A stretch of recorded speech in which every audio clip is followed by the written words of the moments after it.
ಶ್ರೀ ಪರಾಭವನಾಮ ಸಂವತ್ಸರ ಉತ್ತರಾಯಣ ಗ್ರೀಷ್ಮ ಋತು ಅಧಿಕ ಜ್ಯೇಷ್ಠ ಮಾಸ ಶುಕ್ಲ ಪಕ್ಷವಾಗಿದೆ. ಈ ದಿವಸ ಶನಿವಾರವಾಗಿರತಕ್ಕಂಥದ್ದು, ಸಪ್ತಮಿ ತಿಥಿ, ಆಶ್ಲೇಷ ನಕ್ಷತ್ರ. ಈ ದಿವಸ ಆಶ್ಲೇಷ ನಕ್ಷತ್ರ ಇದೆ. ತುಂಬ ವಿಶೇಷವಾದದ್ದು. ಆಶ್ಲೇಷ ನಕ್ಷತ್ರ ಬಂದ ಈ ದಿವಸ ನಾಗನ ಆರಾಧನೆಯನ್ನು, ನಾಗರ ಕಟ್ಟೆಗೆ ಹೋಗಿ ಪ್ರದಕ್ಷಿಣೆ ಹಾಕ್ತಕ್ಕಂಥದ್ದು, ನಾಗನಿಗೆ ಎಳನೀರನ್ನು ಅಭಿಷೇಕ ಮಾಡಿಸ್ತಕ್ಕಂಥದ್ದು, ನಾಗನಿಗೆ ತುಂಬ ಪ್ರಿಯವಾಗಿರ್ತಕ್ಕಂಥ ಪುಷ್ಪ ಸಮರ್ಪಣೆ. ತಾಳೆ ಹೂವು ಅಂದರೆ ತುಂಬ ಇಷ್ಟ, ಹೀಗಾಗಿ ತಾಳೆ ಹೂಗಳನ್ನು ಸಮರ್ಪಣೆ ಮಾಡ್ತಕ್ಕಂಥದ್ದು ಮತ್ತು ಸಂಪಿಗೆ ಹೂಗಳನ್ನು ಸಮರ್ಪಣೆ ಮಾಡ್ತಕ್ಕಂಥದ್ದು. ಇದನ್ನು ಮಾಡೋದರಿಂದ ನಾಗನ ಅನುಗ್ರಹ ಉಂಟಾಗುತ್ತೆ. ನಾಗ ಅನುಗ್ರಹ ಮಾಡಿದ್ರೆ ನಮ್ಮ ಗುರಿ ಬಹಳ ಬೇಗ ತಲುಪಲಿಕ್ಕೆ ಅನುಕೂಲವಾಗುತ್ತೆ. ಸರ್ಪ ಎಷ್ಟು ಬೇಗ ಹರಿದು ಹೋಗುತ್ತೋ ಕಣ್ಮರೆಯಾಗಿಬಿಡುತ್ತೆ. ನೋಡಿದ ಕೂಡಲೇ ಅದು ಹರಿದು ಆ ಸರಸರ ಹರಿದು ಹೋಗಿಬಿಡುತ್ತೆ.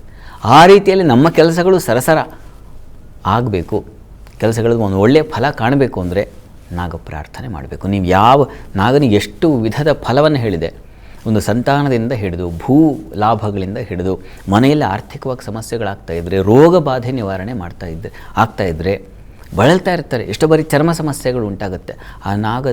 ಆ ನಾಗ ಹುತ್ತದ ಮಣ್ಣನ್ನು ತೊಗೊಂಬಂದು, ಆ ಹುತ್ತದ ಮಣ್ಣು ಎಂಥ ಒಂದು ಶಕ್ತಿಯನ್ನು ಒಳಗೊಂಡಿದೆ ಅಂತಂದರೆ ಅದರಲ್ಲಿ ಹಲವಾರು ಔಷಧಿಯನ್ನೇ ತಯಾರು ಮಾಡ್ತಾರೆ. ಅದನ್ನು ಸ್ವೀಕರಿಸೋದ್ರಿಂದ, ಸ್ವಲ್ಪ ಹುತ್ತದ ಮಣ್ಣನ್ನು ಸ್ವೀಕರಿಸೋದ್ರಿಂದ ಶರೀರಕ್ಕೆ ಒಳ್ಳೆಯ ವಿಶೇಷವಾದ ಶಕ್ತಿ, ಎನರ್ಜಿ ಬರುತ್ತೆ.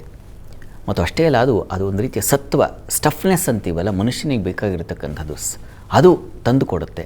ಈ ರೀತಿಯಲ್ಲಿ ಹಲವು ಬಗೆಗಳಿದೆ. ವಿಜ್ಞಾನವು ಬಗೆದು ನೋಡಿದ್ದಾರೆ. ಆ ಸರ್ಪೆಂಟ್ ಔಷಧಿ ಟ್ರೀಟ್ಮೆಂಟ್ ಇದೆಯಲ್ಲ, ಅದು ತುಂಬ ವಿಶೇಷವಾದದ್ದು ಅಂತ ಪರಿಗಣಿಸಿದ್ದಾರೆ. ಆ ರೀತಿಯಲ್ಲಿ ಅದೊಂದು ರೀತಿ ಉಪಕಾರವಾಗಿದೆ ನಮಗೆ. ಹೀಗಾಗಿ ನಾಗನಿಗೂ ನಮಗೂ ಒಂದು ಅವಿನಾಭಾವ ಸಂಬಂಧ ಏರ್ಪಾಡಾಗ್ಬಿಟ್ಟಿದೆ. ಕರಾವಳಿ ಪ್ರದೇಶಗಳಿಗೆ ಹೋಗ್ಬಿಟ್ರಂತೂ ನಾಗಾರಾಧನೆ, ನಾಗಬನ ಅಂತಲೇ ಅದಕ್ಕೊಂದು ವಿಶೇಷ ಸನ್ನಿಧಾನವನ್ನೇ ಬಿಟ್ಬಿಡ್ತಾರೆ. ಆ ಜಾಗವನ್ನು ಬಳಸೋ ಹಾಗಿಲ್ಲ, ಅಲ್ಲಿ ನಾಗದೇವತೆಗಳ ಆರಾಧನೆ ಆಗಬೇಕು ಅಂತ. ಆ ರೀತಿಯ ಒಂದು ತುಂಬ ಶ್ರದ್ಧೆ ಇದೆ. ನಮ್ಮಲ್ಲೂ ಅದು ಉಂಟಾಗಬೇಕು. ತನ್ಮೂಲಕ ನಾಡಿಗೆ ಕಾಡು ಬೇಕು, ಪರಿಸರ ಬೇಕಲ್ವ, ವೃಕ್ಷಗಳು ಬೇಕು. ಅದರ ವೃದ್ಧಿಯಾಗುತ್ತೆ. ನಾಗಾರಾಧನೆ ಮಾಡೋದ್ರಿಂದ ಏನಪ್ಪ ಅಂದರೆ ಪ್ರಕೃತಿ ಉಳಿವೂ ಆಗುತ್ತೆ. ಎರಡೂ ರೀತಿಯಲ್ಲಿದೆ. ವಸ್ತುತಃ ನಮ್ಮ ಸನಾತನ ಸಂಸ್ಕೃತಿ ಇರೋದೇ ಹಾಗೆ. ನಮ್ಮ ಆರಾಧನೆಗಳಲ್ಲಿ ಪ್ರಕೃತಿಯನ್ನು ಉಳಿಸ್ಕೊಳ್ಳೋದು. ಬೆಟ್ಟದ ಪೂಜೆ ಮಾಡ್ತೀವಿ, ವೃಕ್ಷದ ಪೂಜೆ ಮಾಡ್ತೀವಿ, ನಾವು ಕಲ್ಲಿನ ಪೂಜೆ ಮಾಡ್ತೀವಿ, ಎಲ್ಲ ಬಗೆಯಲ್ಲೂ ಆರಾಧಿಸ್ತೀವಿ. ಪ್ರಕೃತಿ ಪೂಜೆ. ಪ್ರಕೃತಿಯಲ್ಲೇ ತಾನೇ ಮಹಾಲಕ್ಷ್ಮಿ, ಎಲ್ಲ ದೇವತೆಗಳು ನೆಲೆಸಿರೋದು ಆ ಪ್ರಕೃತಿಯಲ್ಲೇ.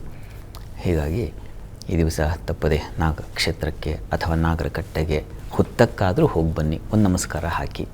ಇನ್ನು ಈ ಆಶ್ಲೇಷ ನಕ್ಷತ್ರದ ಜೊತೆಗೆ ಈ ದಿವಸ ಮಖ ನಕ್ಷತ್ರವೂ ಇದೆ. ಹೀಗಾಗಿ ಈ ದಿವಸ ಮಖ ನಕ್ಷತ್ರ ಪಿತೃದೇವತೆಗಳ ನಕ್ಷತ್ರ. ಹೀಗಾಗಿ ಪಿತೃದೇವತೆಗಳನ್ನು ಸ್ಮರಣೆ ಮಾಡ್ತಕ್ಕಂಥದ್ದು, ಅವರ ಅನುಗ್ರಹವನ್ನು ಪಡಿತಕ್ಕಂಥದ್ದು ಕೂಡ ಅತೀ ಮುಖ್ಯವಾಗಿರತಕ್ಕಂಥದ್ದು.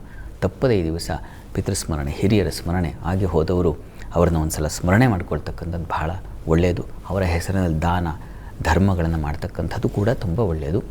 ಎರಡನ್ನೂ ಮಾಡಿ ಒಳ್ಳೆಯದಾಗಲಿ.